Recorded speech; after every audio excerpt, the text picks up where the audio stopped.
No matter where you come from, no matter where you're going, here's a place where you can take comfort in the knowing that whether if you come to stay a while or just passing through, this door is open to you. Come and let's be silent. Come and share a hug. Come, let's pray together. Come, love and be loved. From the blissed out to the turned out, from the pampered to the abused, this door is open to you. Come on in. Come on in. Come on in. Come on in. The God in us recognizes the God in you. The God in you. Whether you're black or white, gay or straight, Christian, Buddhist or Jew, this door is open to you. Unity Renaissance. Good morning. Yeah, let's stand up and sing our first song.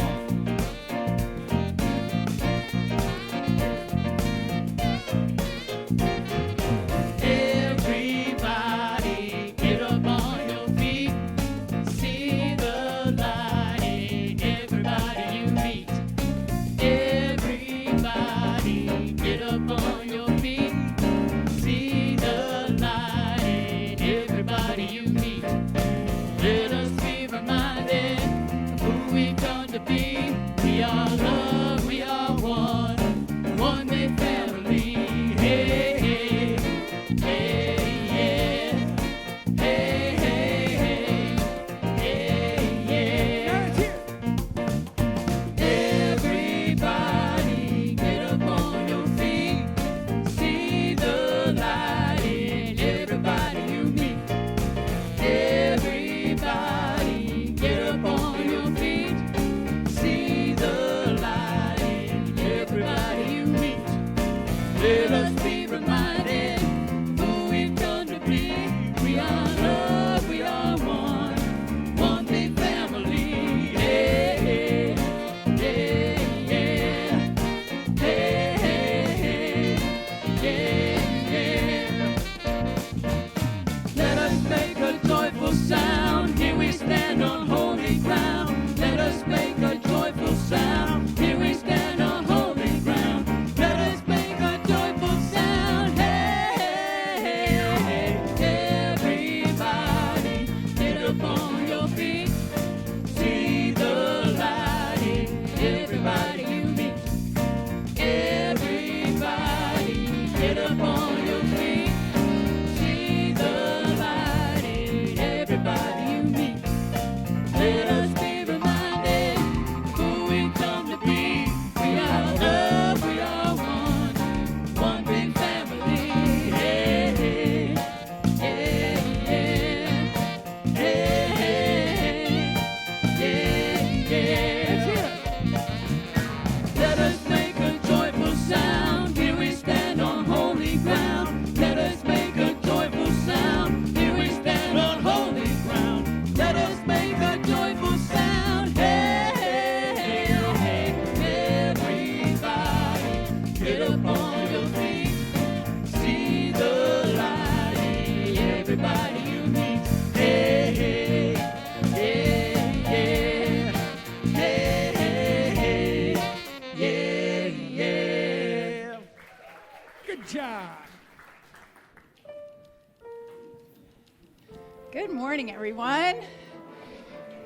Welcome to Unity Renaissance. Welcome to those of you who are joining us online this morning as we begin Thanksgiving week. Isn't that something? I can't believe it's already time for Thanksgiving. A time to feel grateful, just to turn within to that place of thankfulness within us and to sort of see with new eyes the many blessings around us and within us. Well, Unity is positive, practical, progressive Christianity. We follow the teachings and the example of our way shower, Jesus, in seeking to more fully love ourselves, love God, and love one another. From that beautiful consciousness of love here at Unity, We honor all paths to God, all names for God, and all expressions of God. And each and every one of you, and every single one of you watching online, you're an expression of God. What a truly life-changing realization that is. And as we tune into that innate divinity within us, as we behold that sort of Christ presence within us and we see it in one another, that beautiful light just grows and grows, and it shines out ever more brightly to light up the world. Our vision at Unity Renaissance is, together, a spiritually awakened world, living in peace, love, and joy. And we are manifesting that vision through our mission, which is, together, we transform lives that transform the world. Let's begin our time of transformation this morning in prayer. I invite you to take a big, deep breath in as you close your eyes. Release into the allness of spirit, into the one power, one presence that is the truth of all being. As we come together in spiritual community this morning, we are particularly feeling our connection with one another and with all of life. We know that whatever vibration we are emanating, whatever we are carrying in our hearts, is emanating outward to make a difference in this world and to bless others. We take a moment to very intentionally send our love out to anyone who is hurting, to anyone who is struggling, feeling the burden of life. We affirm for them a sense of comfort and reassurance, peace, and also strength. And for ourselves as well, to discover within us that innate power that we are, bring it to bear to overcome any challenges in our own lives. We know this to be the truth of our being, that we are spiritual beings having a human experience with a wealth of divine gifts within us. We go forward today to tap them even more fully, to be a fuller expression of God in this world.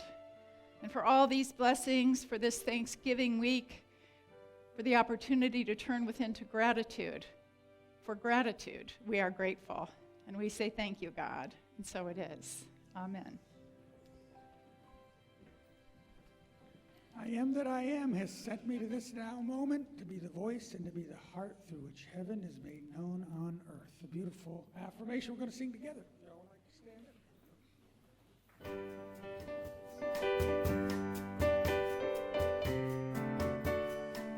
And Reverend Paula is going to show us how to add a little motion to this. Here we go. I am that I am has sent me to this now moment. Here I am that I am has sent me to this now moment. Here I am to be the voice and to be the heart through which heaven is made known on earth. To be the voice and to be the heart through which heaven is made known on earth. Let's try that again.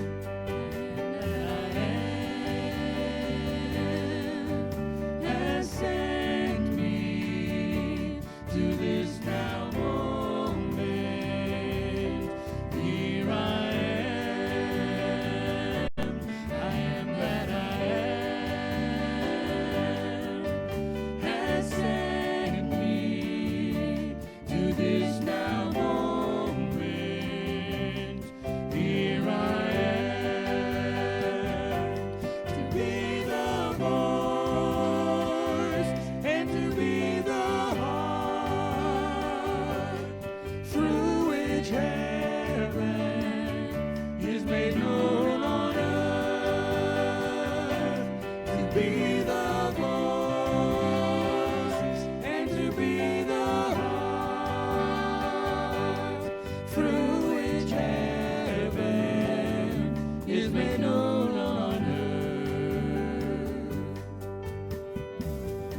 Now from that I am presence within you, I invite you to join me in our divinity salute as we turn to greet our neighbor with a bow. Together, the divine in me greets the divine in you. And we serve and celebrate together for the glory of God.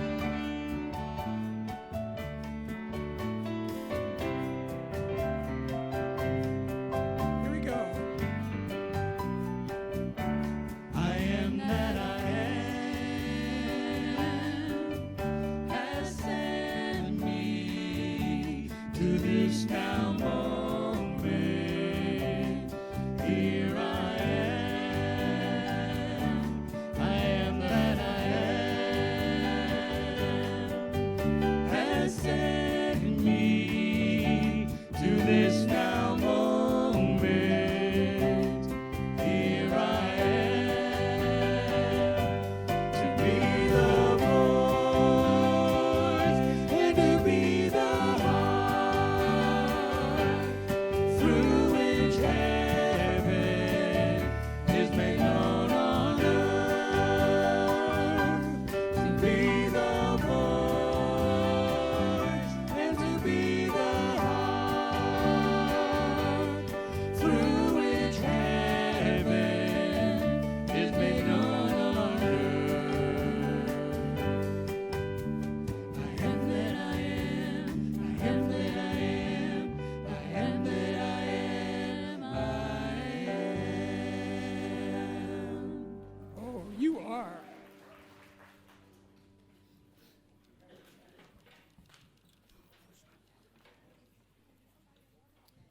Good morning. Good morning, Unity. I am that I am. How beautiful. How beautiful. My name is Carol Ann. I'm so happy to be here today. And what a beautiful day it is. What a beautiful day. And we're all here to share it together.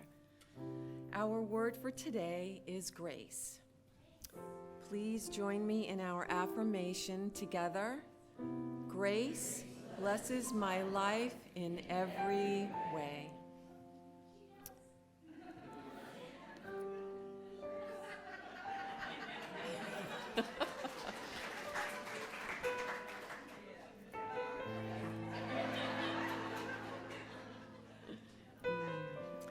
If I'm feeling overwhelmed or find myself in the midst of a conflict, I don't need to struggle.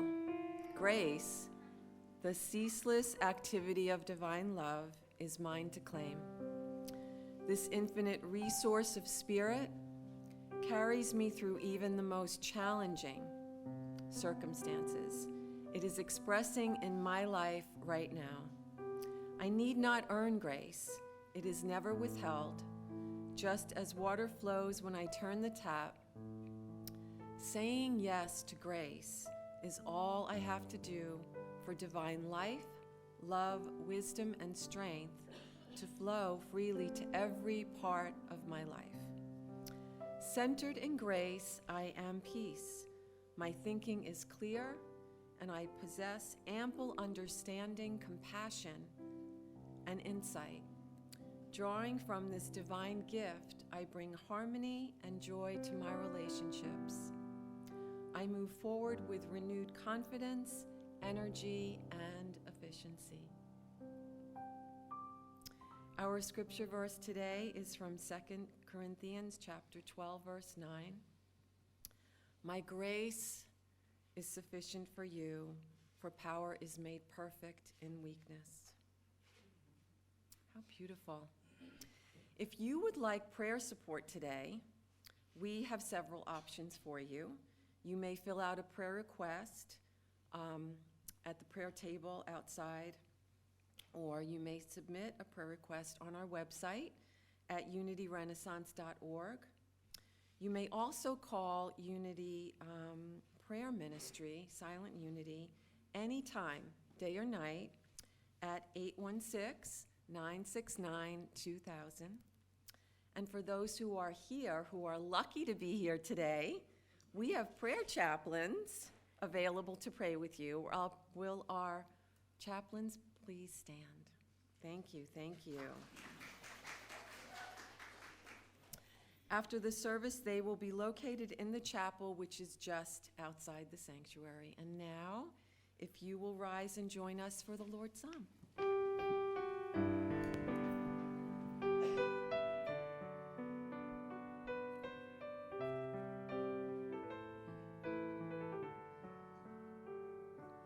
Holy Creator, we praise your name. Your will in heaven and earth the same. Supply our needs, Lord, from day to day. Let your forgiveness light our way. Lead us away from temptation's hold. Deliver us, Lord, into your fold. For all the kingdom, power, and praise, with you began and with you stays. Holy Creator, Our Father, who art in heaven, praise your name. hallowed be thy name. Thy kingdom come, thy will be done, on earth as it is in heaven. Give us this day our daily bread, and forgive us our debts as we have forgiven our debtors. And lead us not into temptation, but deliver us from evil. For thine is the kingdom, and the power, and the glory forever. For all the kingdom, power, and praise, with you began and with you stays. All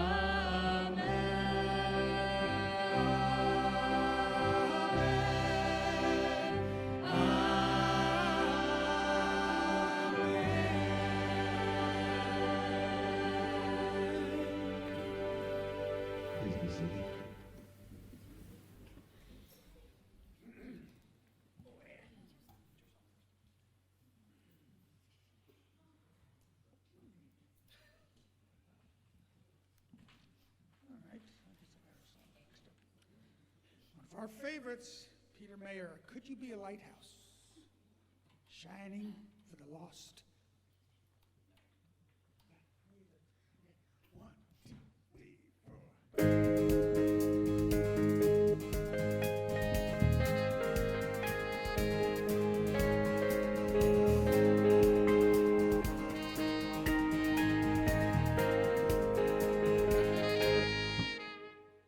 Could you be a window in a darkened hall? And people stop in front of you, seeing through the wall. People stop in front of you and into you they peer, uncertain what they see because you're not exactly clear. And could you be a lighthouse standing on the shore, meant to send a light out to a sailor in the storm?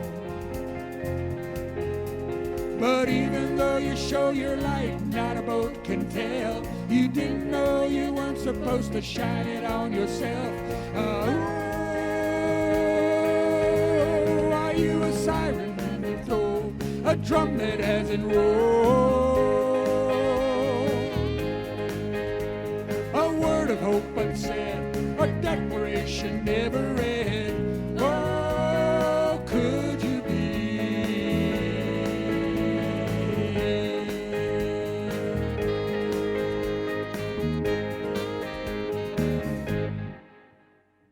Could you be a siren made to raise your voice?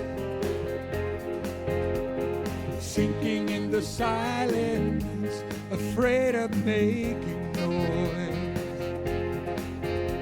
And even though the enemy is flying overhead, even though the fire is continuing to spread, are you a spear afraid of flight, a constellation afraid of night, a principle unknown, a pilgrim holding on to home? Oh, could you be?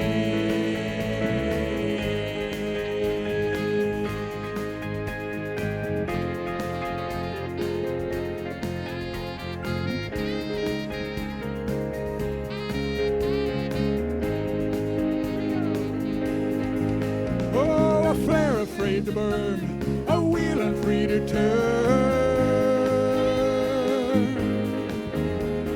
a compass shining north, a vessel straying way off course. Oh, could you be? Could you be? Could you be a lighthouse standing on the shore that the lost are looking for?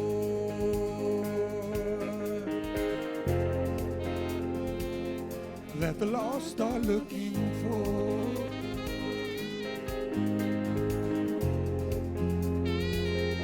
That the lost are looking for. Thank you very much.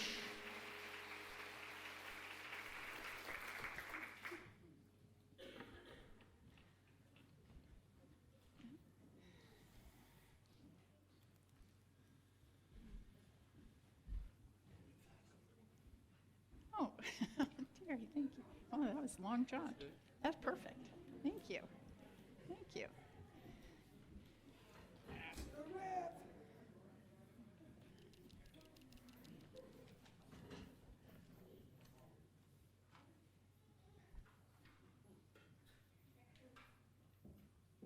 There.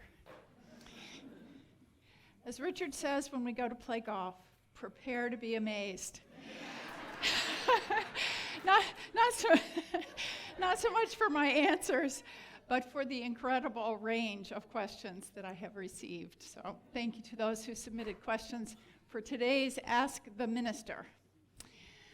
So I'm just going to move right along since there are, oh, Gracie, honey. Bye.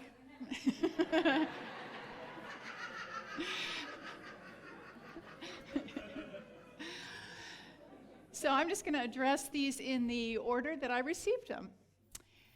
So the first question, this came from an anonymous source. Why do some religions believe you will go to hell if not saved? So what I would first say is that it doesn't seem to me that there are a variety of religions that teach that as much as there are a variety of denominations that teach that. So that seems to be central to traditional Christianity. And I think the important thing to remember, for us to know especially, is that Jesus did not teach this. He did not talk about eternal damnation or torment. He actually wasn't concerned about the afterlife. His focus in his teachings and his message was on how to live in this life. So he didn't speak about the concept of hell. Rather, after death, he just talked about basically being dead, being not present, or annihilated, we might say. Then the Apostle Paul came along and taught the idea of Jesus having died for our sins, so to speak, and believed in a sense of salvation, but that salvation would come during the rapture or the resurrection. So this was a way of being in good graces so that when that occurred, you would be among those who were saved. But over time, it began to what was the original teachings of Jesus, and then they morphed through the Apostle Paul. And then as it began to merge with pagan philosophy, then some of these ideas that had originated with Plato and just sort of pagan philosophy started getting merged in there about an afterlife. And then the real articulation of the idea of hell gained a lot of ground with Augustine in the 4th century. So when the church was being formally created as an institution, then all these different ideas started being adopted as part of Orthodox Christianity, not the only Christianity, but that is really where it started to take root. Overall, if you look at history, it seemed that people needed some concept of divine justice. So this idea of there being a heaven or hell after death caught on because people felt like if you led a good life, if you're a great person, a holy person, you should be rewarded. If, on the other hand, you did evil deeds, you mistreated people, there should ultimately be some kind of punishment for that. But ultimately, hell became so central to traditional Christianity that some have said that it is most essentially a hell avoidance plan. So in Unity, we teach heaven and hell as states of consciousness, not as destinations in the afterlife. Second question, do you have any hope that the different parts and pieces of the Unity Church School campus will ever unite as one? So some of you may not realize there are 2 Unity headquarters organizations. One is Unity Worldwide Ministries, and that is the body that represents the churches, basically. So that's a member-driven, member-constituted organization, and that exists separately. It's relatively small. The other organization is Unity World Headquarters at Unity Village. That oversees the Daily Word, Silent Unity, all those wonderful blessing booklets that we get, retreats, some of the activities at Unity Village. So when I worked at Unity Village, there was quite a movement afoot to merge these 2 organizations and have what we call the Unity and Unity, which sounds great, does it not? Like, hello. But anyway, so we created the branding program. We created one merged website, unity.org. There was a lot of momentum in that direction.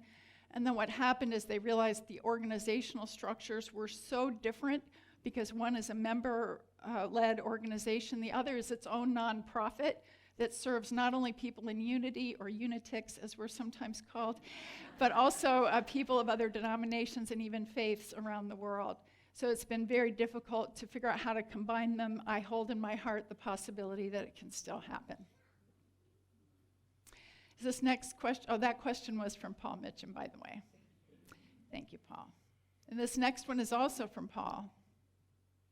He says, how much faith does it take to believe in God?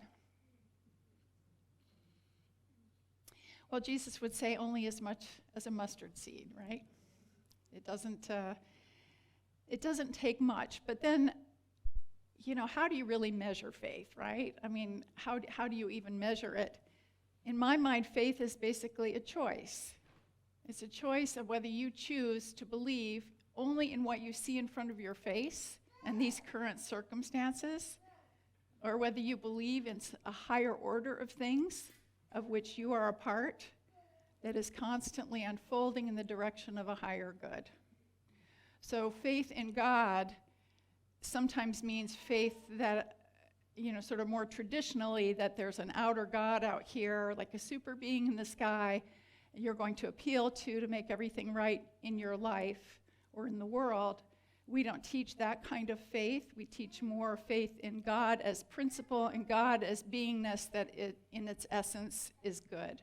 To me, the most important question isn't even how much faith you have, it's whether you have faith when you need it.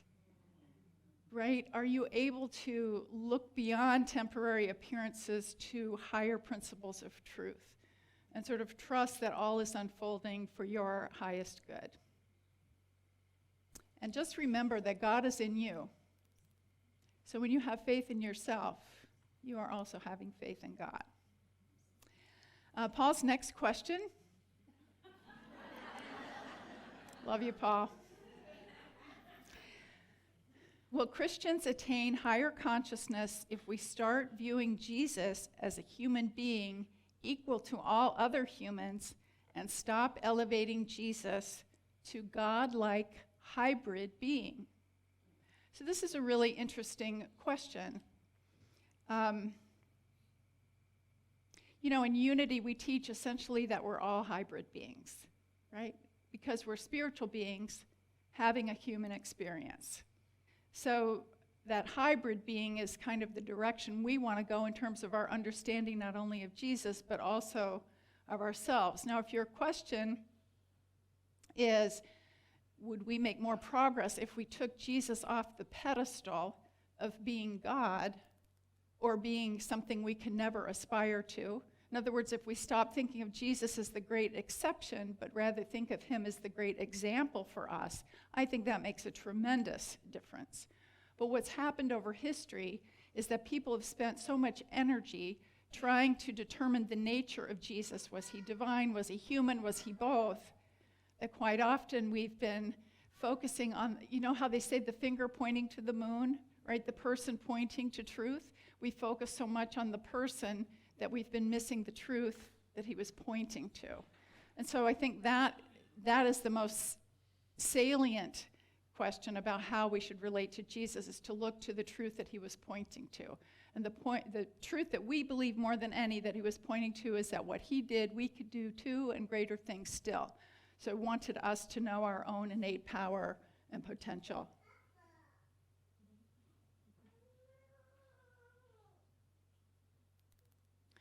So this one is from Dean. Wonderful Dean Ratzliff. What is the kingdom of heaven Jesus talks about? Is it always near or just sometimes?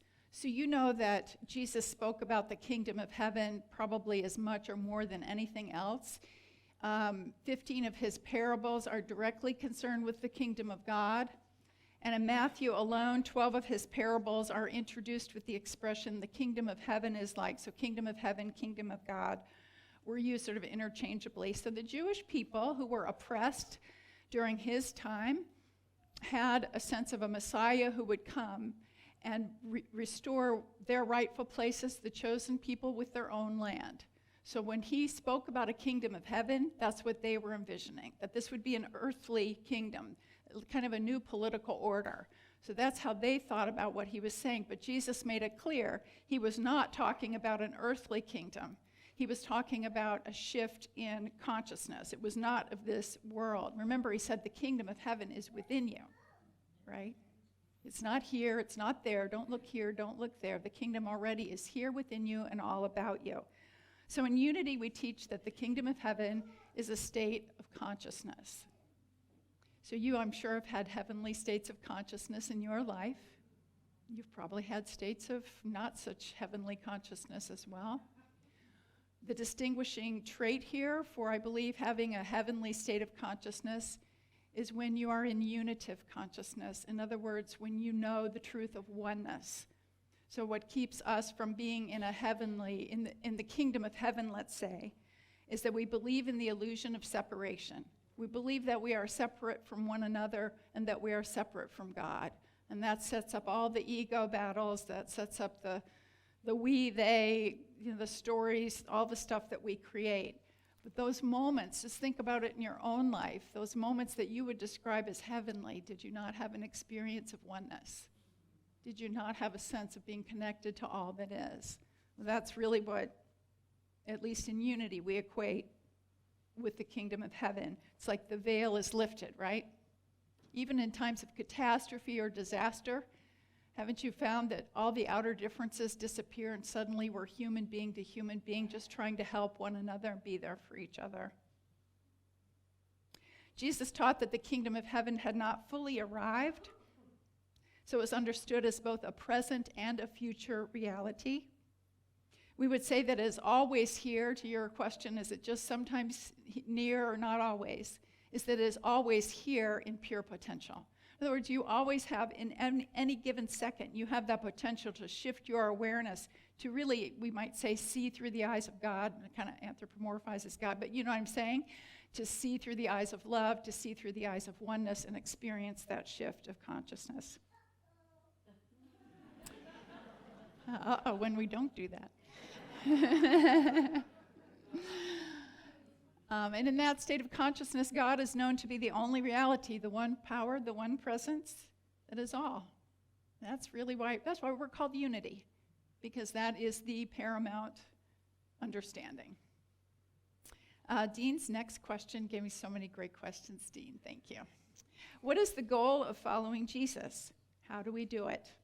I've always found his teachings to be difficult to follow, not like the Buddhist teachings that give an 8-step path and 4 noble truths.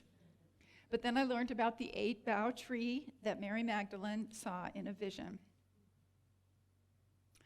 So what is the goal of following Jesus? To attain his level of consciousness.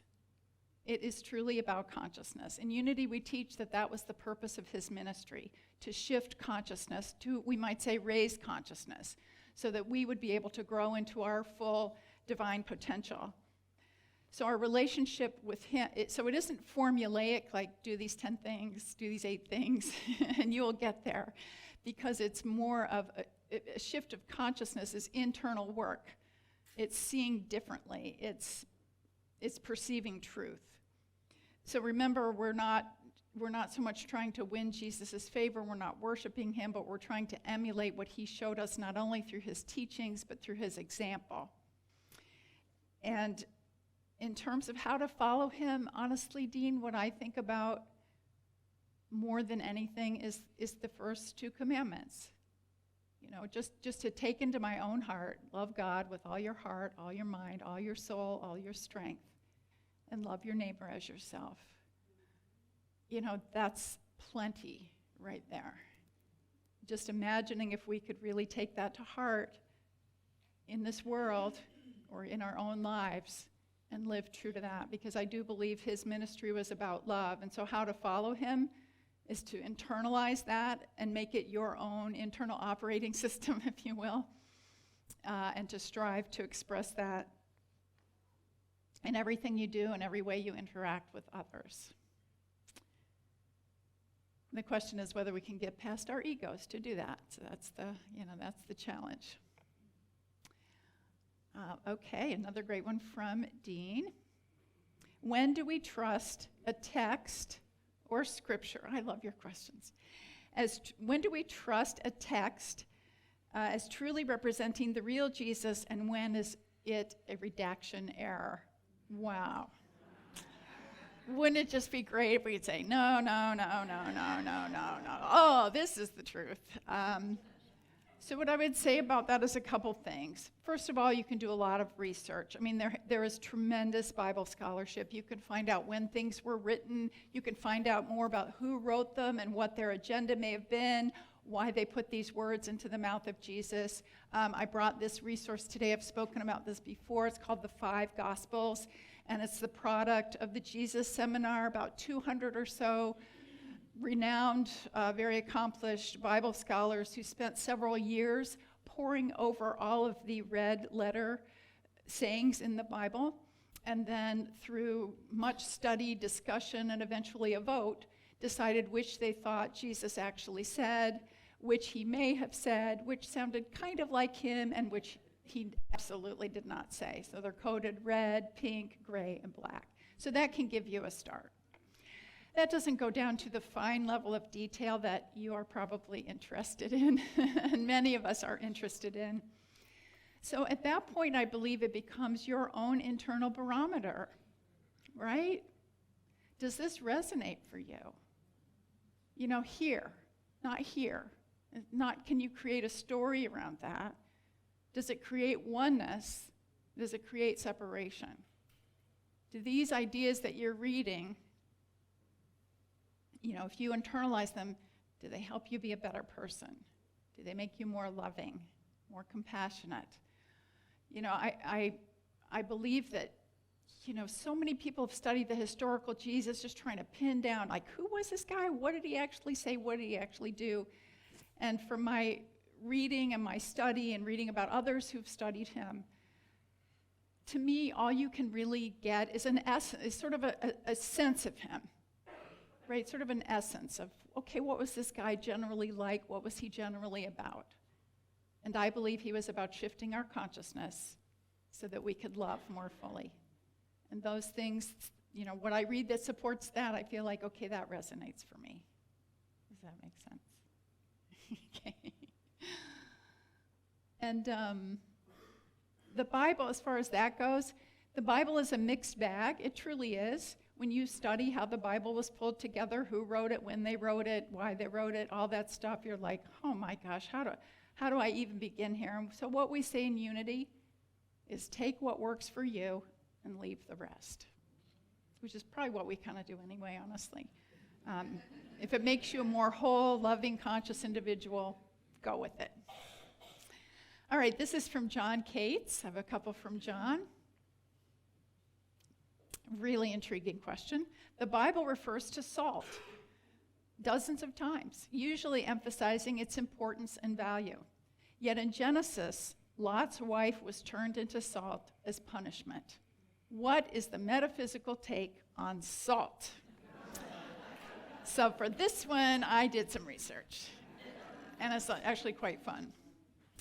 So in the Bible, salt is used variously to signify permanence, loyalty, durability, fidelity, usefulness, value, and purification.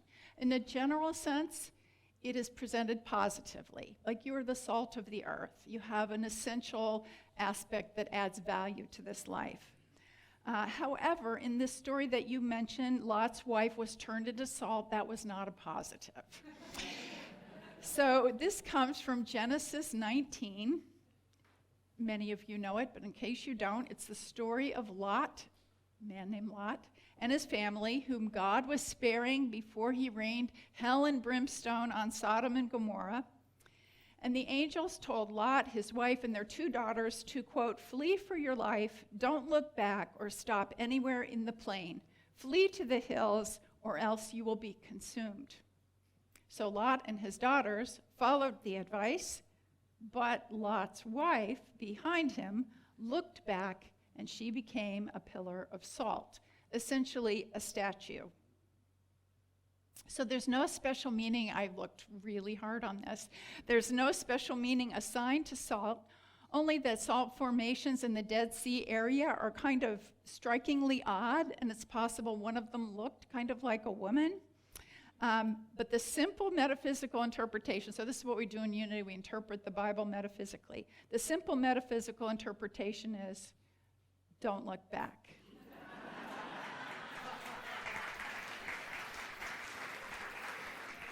You can't move forward if you're fixated on the past. If you're dwelling on the past with longing or regret, you are frozen in the past.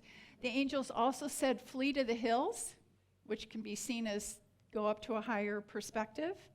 Stay focused on the power and promise of the present. And a final lesson would be, if an angel gives you directions, don't argue.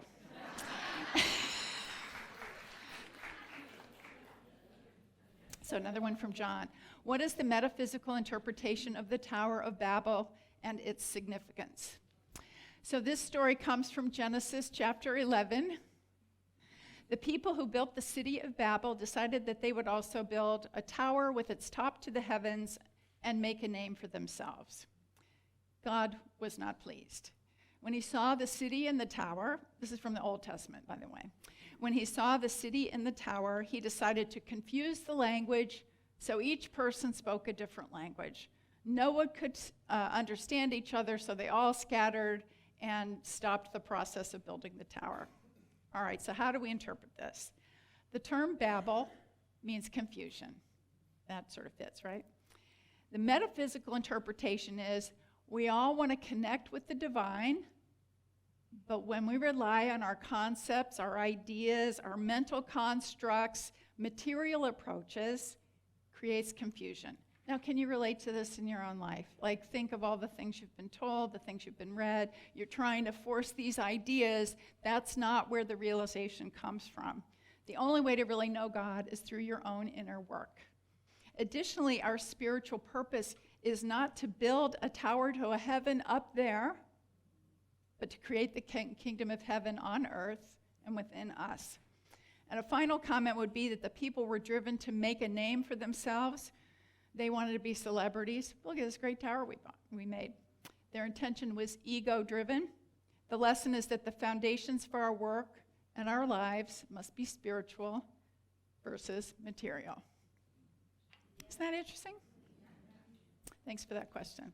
Okay, I got one more from John, and then one quick question after that.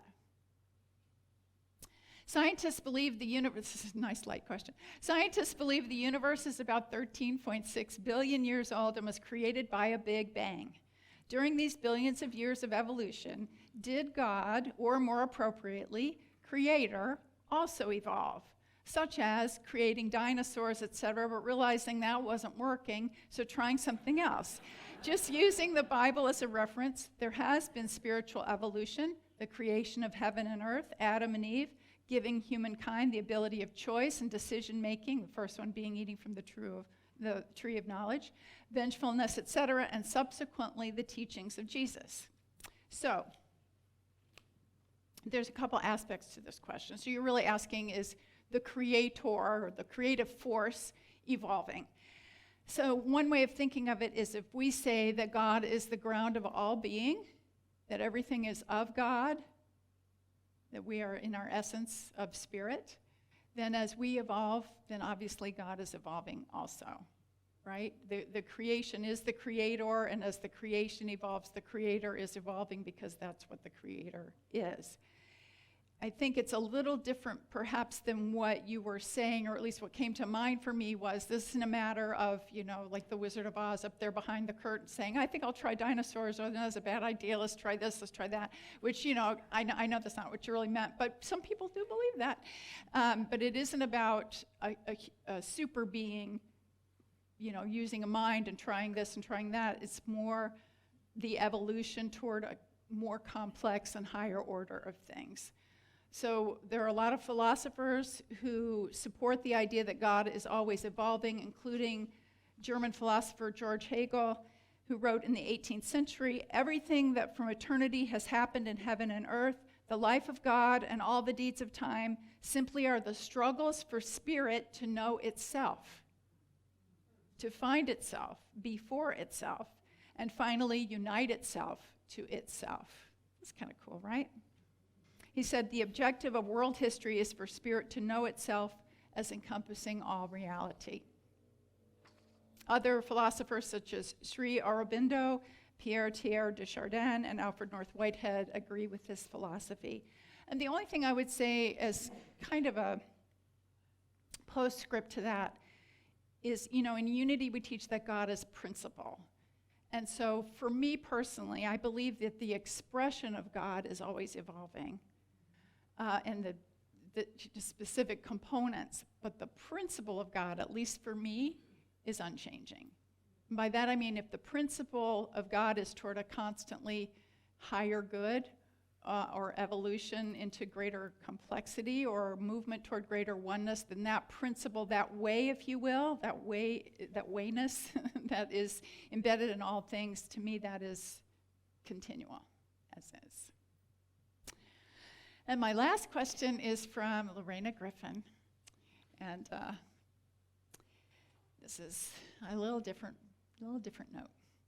Why is it that upon retirement you have to cut all ties with Unity and the congregation? Are you not even allowed to come as another congregant? Like I said, a broad range of questions. I'm really glad you asked this one because this one has been coming up in the small groups that I've been having. So here's the thing.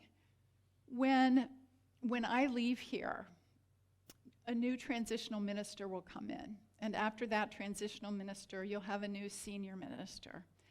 And that person, those people, both, deserve to have the opportunity to have somewhat of a clean slate in creating their relationships with you, in serving this community, in being exactly who they are, rather than me still popping up and staying connected with folks and sort of diverting attention toward me or our relationship when it really belongs to the future of Unity Renaissance as represented by these folks coming in. I absolutely honor that. I believe in that. I'm okay with that, even though, it's not easy on a personal, emotional level. But I know when I came here as the minister, if Laura Bennett, the previous minister, had been sitting here, or if people had been going to her for ministerial counseling or whatever, it would have been like, hey, wait a minute, I'm trying to create my relationships here. But the thing I want you to remember is this isn't forever.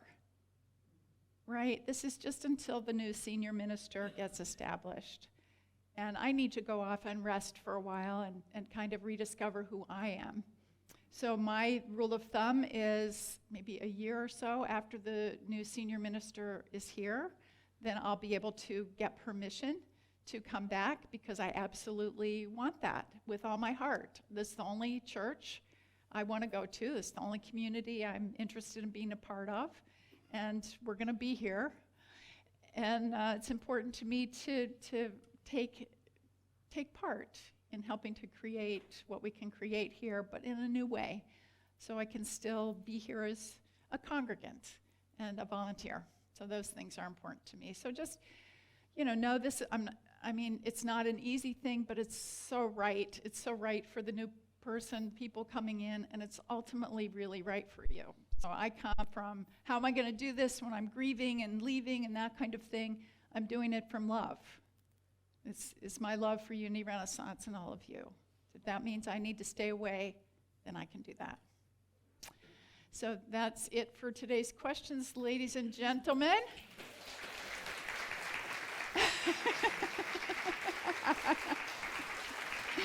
Thank you.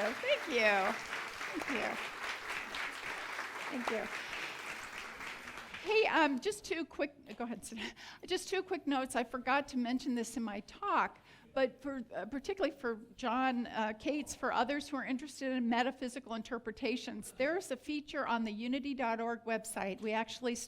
I started it when I was there. You can get a metaphysical Bible interpretation. I'm going to put that slide up, Sandy, if you would.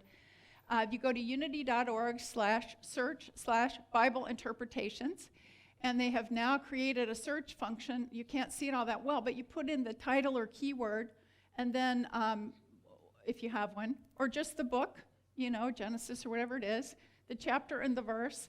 And it doesn't have every single verse in the Bible in there, but it has a lot of the ones you hear the most about. I was able to look up the two that I interpreted for you today. And you may not love every single thing that you read there, but it'll make you think, that's for sure. So I just wanted to let you know to take advantage of that. Also want to say the answers today were my answers. They're not the answers, right?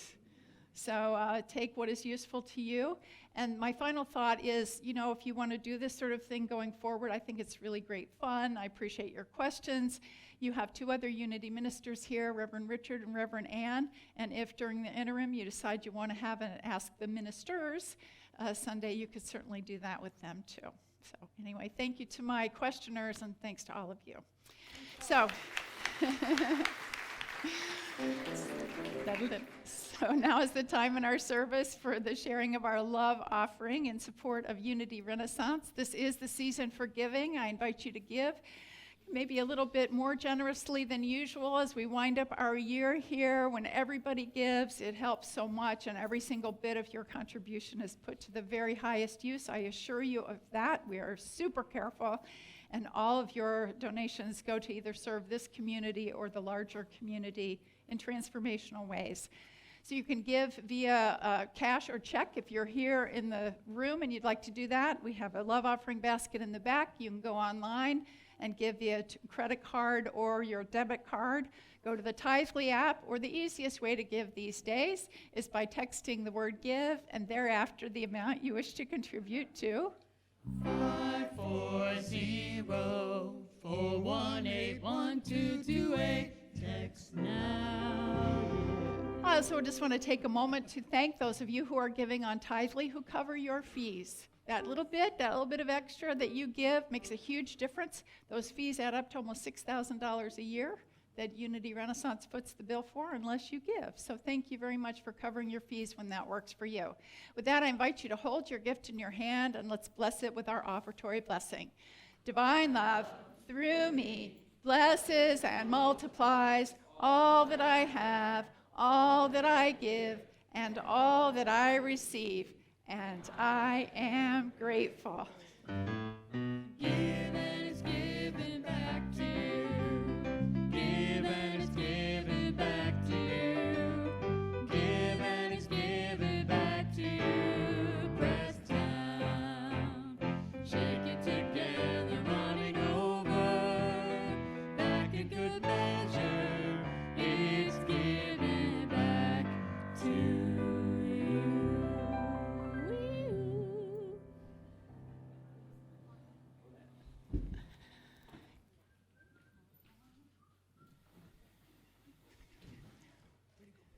Thanks, hon.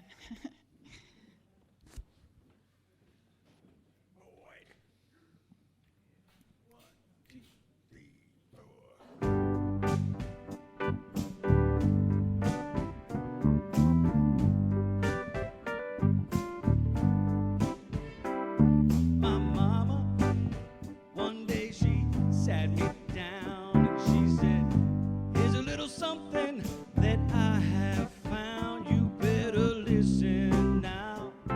Oh, son, you better listen now. I know you want to go fast and you want to go far. When that road gets a little hard, remember who you are. Oh, oh, remember who you are. 'Cause there'll be twists and turns along the way, but you'll get a little stronger every day if you keep walking in the right direction. Listening to your heart's reflection. Just keep walking in the right direction. I know you'll end up where you're supposed to be. Yeah, you'll end up where you're supposed to be. Well, sometimes I get a little off course. 'Cause my direction ain't exactly true north, and every open door, oh, ain't what I'm looking for. Well, I remember all the things she said. There'll be some folks who try to fill your head, but don't you be misled. Oh, you got your own dreams instead. 'Cause there'll be twists and turns along the way, but you'll get a little stronger every day if you keep walking in the right direction. Listening to your heart's expression. Just keep walking in the right direction. I know you'll end up where you're supposed to be.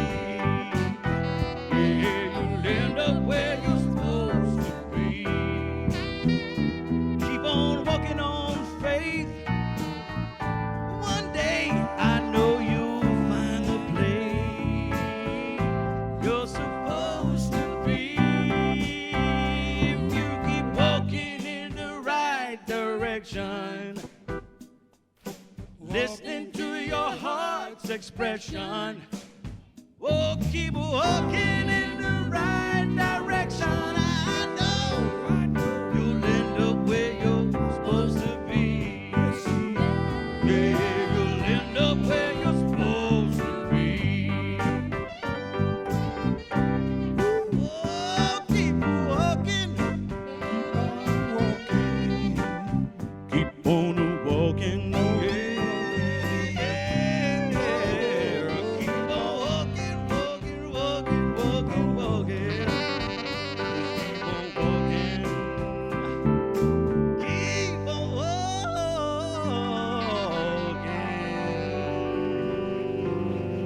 Let's hear it for Boyd. And Kill on saxophone.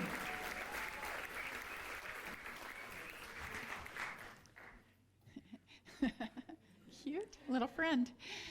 This is a time in our service when we welcome those who are new to Unity Renaissance. If you are here today for the first, second, or third time, we invite you to raise your hand nice and high, holding up the appropriate number of fingers. 1 for your first visit, 2 for your second, 3 for your third. Hold them up nice and high. And the ushers will come around. They have a gift for you. Keep your hands up if you would until they get to you. Quintina, we have some on the front row here. Great. Wonderful to have you with us. We look forward to seeing you again and again. There is a little card in that bag, by the way. Fill that card out, take it into the bookstore, and you get yet another gift from us. Thanks for joining us. So The mic, dear, the mic. Again, meditation is back in the chapel before the service, and that will be every Sunday, and that starts at 10:15 to 10:40. And please arrive early. There is space for 7 people, and it's wonderful, so check that out. We have a special announcement from our board vice president, Valerie Winters, and Linda McDay. Come on up.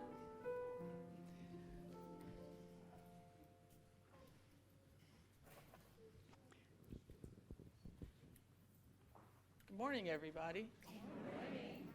Wasn't that an awesome message? Some more of Paula's wisdom this morning. All right. Okay. Got a slight add-on to my announcement, then I'll get to the real thrust of why Linda and I are up here. As part of our Reverend Paula send-off, we're offering an opportunity for you to create a personal video message to Paula to express your gratitude, well wishes, and congratulations on a job well done. We're going to show that at the Christmas Dinner / retirement party on December 9th. If possible, please keep your video at a minute or less in length. You can email your video to Richard by Wednesday, November 30th or sooner. And if you want to make a video today, Alicia will be out in the narthex to help you make your video today. She'll be here for a little while after the service. Okay. Now on to why Linda and I are here. Okay. Everybody's been asking, how do we thank Paula? You know, do we give her a card? Do we give her money? Do we give her gifts? Well, Linda's going to talk to you about the gift, the card box that they've made, her and Margaret. But what we want everybody to do is fill out a card, a thank you card, a note, some personal memory of your time here with Paula, and just drop it in the box. It'll be out in the narthex every Sunday. And then we'll be locking it up in Paul's office during the week, if you want to. If you want to give her a gift, because several of you have approached board members and other folks asking you about that, Paula doesn't want a whole lot of clutter. So I've been told. Okay? So, she's got enough clutter. Okay. All right. That's from Richard, not me. Okay. If you are so led to give her a financial gift in the form of a check, money, gift card, or such, you can put it in an envelope or in your card. Please make sure it's in an envelope. Don't just throw cash or check in there, okay? Put it in the box. Paul will be securing that box every Sunday after the service in his office. He keeps his office locked all the time. So if you want to do that, because you've asked, there's no obligation to do that. It's not an obligatory thing, okay? It's just, for those of you who have asked, that is a way for you to do that and know that it will get directly to Paula and it will be safe here at the church for her. And Linda's going to tell you all about the cards, where you can find them. Thank you, Valerie. Good afternoon, good evening. The card box is going to be out in the Norfolks, right by the water cooler. There's little thank you cards with little notes. You can stop by and write little notes on there. There's also card stock, and you can put poems or pictures or anything that you would like to make Reverend Paula happy. Also, for you out there online, if you want to send in a donation or a card or anything, you can address it to Unity Renaissance at 1120 Eden Way North, Chesapeake, Virginia, 23320. Also, get creative with those card stocks. You can maybe write Reverend Paula a birthday card. Her birthday is coming up in February. Also, a Christmas card or a retirement card. Anything that you can think that will make Reverend Paula happy, smile, and shed tears of joy, because I know you, Reverend Paula. I know you. Thank you. Thank you, and if you have any other questions, you can also drop your cards and gifts during the week, except for this week, between Tuesday and Thursday, between 10 and 4 p.m. Thank you. Thank you.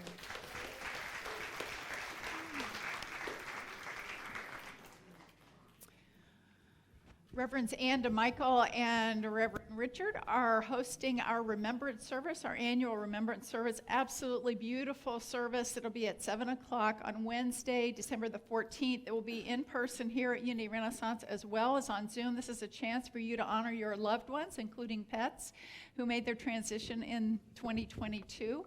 And they're pulling this together now, so if you plan to participate, the sooner you can get your material in, the better. They need a photo of your beloved, as well as their name and the dates of birth and death, if you have that, and email it all to rmekdeci@gmail.com. Let me just add. So if you plan to be present or even on Zoom, you'll be asked to maybe introduce your loved one. So you'll say a few words about that person or pet if you're present. That's what really brings it to life, when you have a chance to share what was special about this individual. Thank you. Now we have another spotlight from Lisa Carter. Light work today.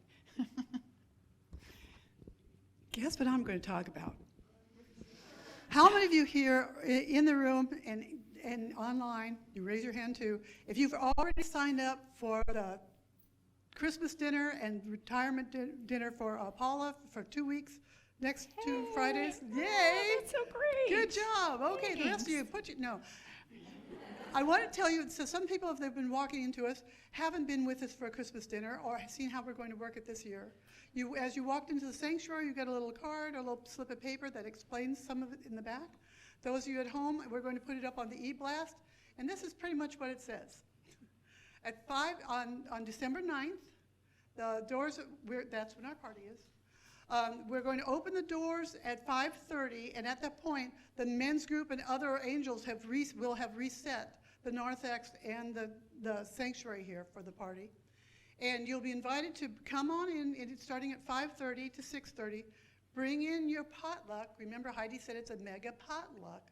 Bring in your potluck dish. Place it out there, because all the food's going to be set up in the narthex out there, right? Set it up out there, and then you've got till 6:30 to meet your friends, talk to people, and pick wherever you want to sit in the room. Okay, great. Okay? And then about 6:30, at 6:30, we're saying grace. We're going to say the little grace. We're going to go back to her.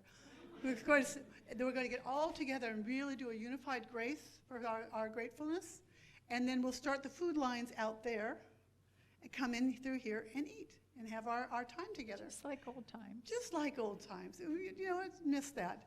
And then when we're done with dinner, it's about 7:30, not before 7:30, then our celebration for Paula and our gratitude and our astonishment on the things that she's helped us create begins. The party ends when the party ends.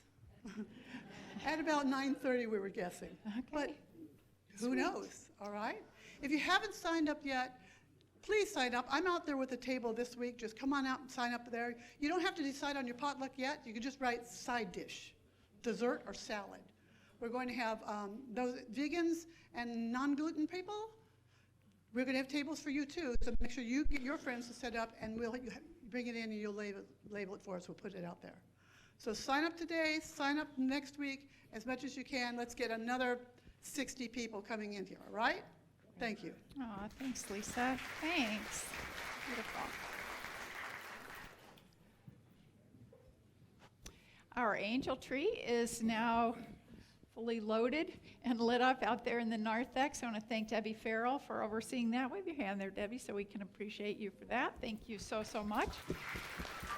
I think there are still a few tags there. If you would like to give a gift or fulfill a child's wish for Christmas, you pull that tag off, get the gift. If you've already taken one of those cards, go ahead and get what is on there or what you feel called to give that child. Bring the unwrapped gifts to the church no later than December the 11th, and be sure when you turn the gifts in to include the card so we know who that gift is for. And also we have ornaments on the tree, the angel tree out there now. So those have denominations written on them. That's for gift cards. We're seeking gift cards that can be used throughout the year to be distributed to congregants, occasionally someone in the community who's in need, but more often than not, it's for our own congregants. And you just fulfill the amount on the gift card, or on the ornament rather. It can be gift cards for things like gas. It's very helpful to have those these days. And also like Target, Walmart, any of those sort of variety stores so people can get what they need. So thank you very much in advance for your generosity.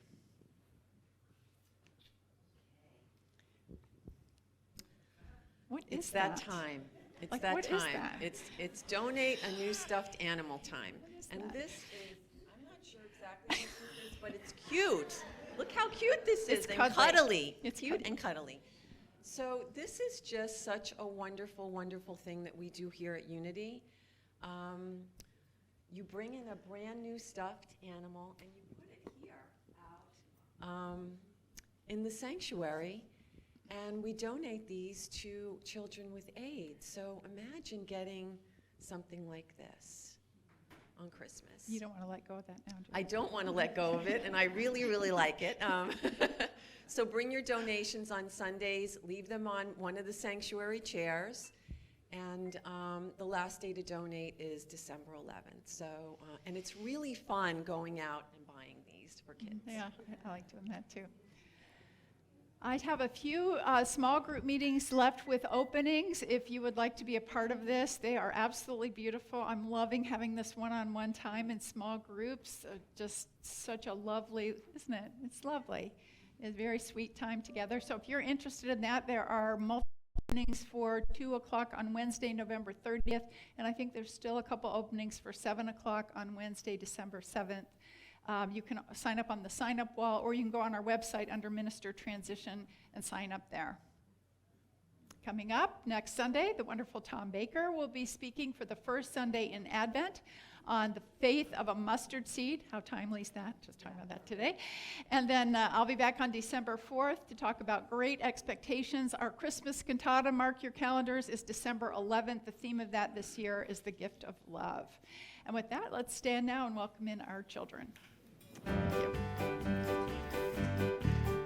We are walking in the light of God. We are walking in the light of God. We are walking in the light of God. We are walking in the light of God. We are walking, walking. We are walking, walking. We are walking in the light of God. We are walking, walking. We are walking, walking. We are walking in the light of God. We are walking in the light of God. We are walking in the light of God. Seated? Oh, thank you, Adeline. Thank you for your contributions to our love offering. Appreciate you guys so much. Thank you. Who would like to share what you learned today? Oh my goodness. So we're just gonna make our way down. Oh, it's a thankful Sunday. Today we made a chain of what we're thankful for. Oh, And- sweet. We should all do that. And one of them said, "I'm thankful for my food." Thankful for my food. Love it. Did you have something, Audrey? I'm thankful for my teachers, and our affirmation for today is what I give blesses the world. What I give blesses the world. Beautiful. Wow. Okay, I'm called you thankful Adeline, for my I'm sorry. YouTube channel, and so if anybody wants to look it up, it's Addie Animations Dragon. Please give me more subscribers. Look it up on the YouTube app, and yeah, that's all. Shameless promotion. Great. Go ahead. I am thankful for Unity Renaissance. Yeah. Woo-hoo! Thank you, Caitlin. That's sweet. Our prayer focus for today is Thessalonians chapter 5, verse 18. Give thanks in all circumstances, for this is God's will for you in Christ Jesus. Oh, thank you. I love that. It's beautiful. I am thankful for my family. Aw, Allison, thankful for your family. Yes, sweetheart. I'm thankful for Aurora. Miss Linda's dog. Oh, Aurora, her dog. Baby. I called her Adeline. This is Espy. I want to correct the record there. Did you guys have anything you want to share today? Well, I do have one thing to share. Today was Ask the Minister Sunday, as you all know, but the kids don't know that. We received a question from one of our youth. This is from, and so I'm going to answer. It's from you, Gavin. You probably knew that. Anyway, he says, do Buddhist beliefs and unity align? Can I attend a Buddhist temple and unity while remaining true to both? Unity honors all paths to God, my friend. You go wherever your spirit leads you. You're welcome to go to a Buddhist temple, Hindu, whatever. Unity accepts it all and honors it all. And yes, there is quite a bit of alignment between unity teachings and Buddhist teachings, particularly those that are focused on being fully present, being mindful, and connecting to higher truth. So bless you on your spiritual journey, Gavin. That's inspiring.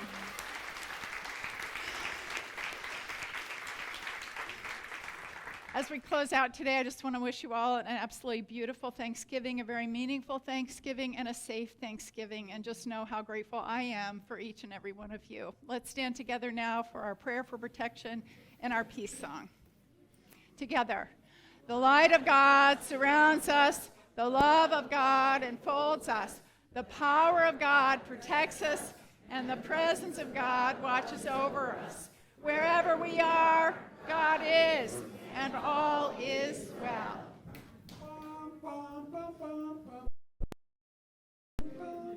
My keyboard stopped working. Okay, here we go. Way to go, Nick. Let there be peace on earth and let it begin with me. Let there be peace on earth, the peace that was meant to be, with God as creator, family all are we. Let us walk with each other in perfect harmony. Let peace begin with me. Let this be the moment now. With every step I take, let this be my joy